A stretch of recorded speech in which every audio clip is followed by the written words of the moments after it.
In the years of the corona pandemic, the world was shook to its core.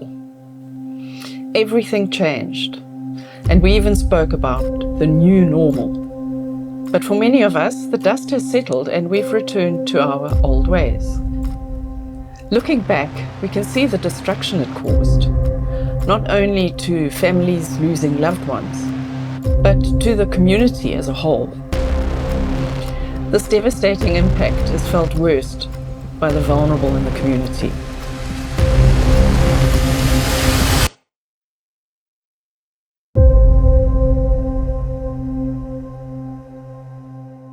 Before COVID, children used to come here to attend our educational program, especially the midwives computer, because we're trying to help them in terms of learning about English.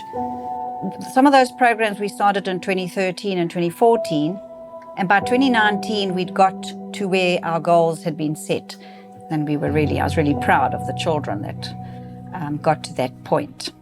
And then lockdown happened, and the center had to close down, which means now our children didn't have access to come to our centers, and there was a lot of uncertainty. Luckily with Siyabonga, we just like to thank them, because during COVID, one of the greatest things that they were doing for our children, since they were not even going to school, you know that we used to help them in terms of getting something like a meal on the day, but through the help of Siyabonga, they were able to make them some food parcel for them to come so that they can support the children while they are in that kind of a situation. These food parcels were a lifeline to our children and their families. We handed out over 14,000 parcels to the value of over 3 million rand. But essentially for 2020 and 2021, there was no teaching really happening. They came out of COVID and they'd suddenly moved up 2 grades, but they hadn't actually been taught those foundations. They just picked up from where they were in terms of their age, but not in terms of their skills. We were shocked that a kid from grade 7 doesn't know nothing now after COVID. Doesn't know that a word must start with a capital letter and ends up with a full stop. What I've also noticed from the effects of COVID, I noticed that some of the learners, they've lost their parents. It's either a mother or a granny. So with most of our children being orphans, they then go to school with adult problems and adult worries. We could also notice that some of them, they actually felt neglected, they were lonely, they didn't have anybody to talk to. It was very clear that if children do not feel safe or secure, if they don't have a significant adult in their life that they can trust, if they don't feel loved, they will not be able to learn the basics of reading, literacy, numeracy, etc. But not our children. Despite these hardships, we have adapted. I did quite a lot of reading and thinking about the problem and came up with a sort of a solution which would work for the staff and the children. And that is to have a mentor program, and each staff member was allocated a grade, and that grade would be theirs to work with for the whole year. They would do the literacy and the numeracy, they would build relationships, they would encourage this feeling of safety and trust at the centre.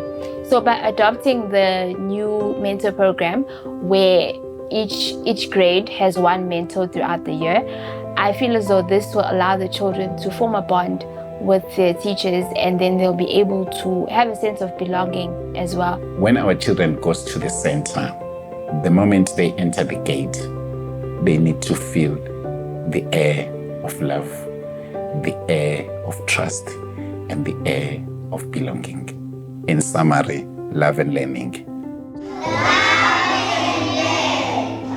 It's not only to address the skills loss, but also to provide that feeling of safety, the feeling of love that children need in order to learn. It is easy to spot a difference in child or a problem, because I see this child every day from Monday to Thursday. So this for me as a social worker will allow me to be able to know who to communicate with or ask for further information regarding the child, because I can just specifically go to the grade mentor that the child is with. So along with this new mentor program, we were able to introduce new readers. We had been using the same reading books for almost 10 years. Thanks to Germany for the donation of the new books. I have been able to get readers at a slightly lower level than where the children should be, so that they are able to build up those skills that they missed over the past couple of years. And the other nice thing is that we've been able to get them in isiZulu for the junior primary children, as well as in English. To see how excited they are to learn in isiZulu. Say they know the chapters, they will tell me in the next reading session, they will tell me, okay, the last book we read, it was chapter this, so now we're moving to the next chapter, which shows how interested they are to learn in isiZulu, which is their mother tongue. We had to make reading fun again.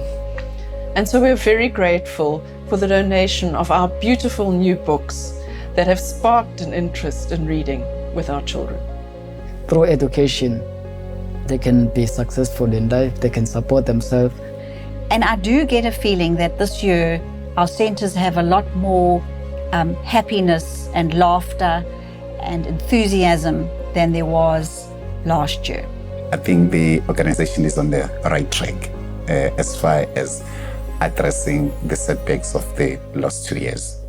I would like to take this opportunity to thank you all for the wonderful and the work that you are doing in terms of making sure that the life of our children becomes a better life.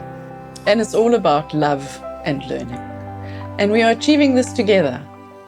And we couldn't achieve it without you. And on behalf of our children, we thank you.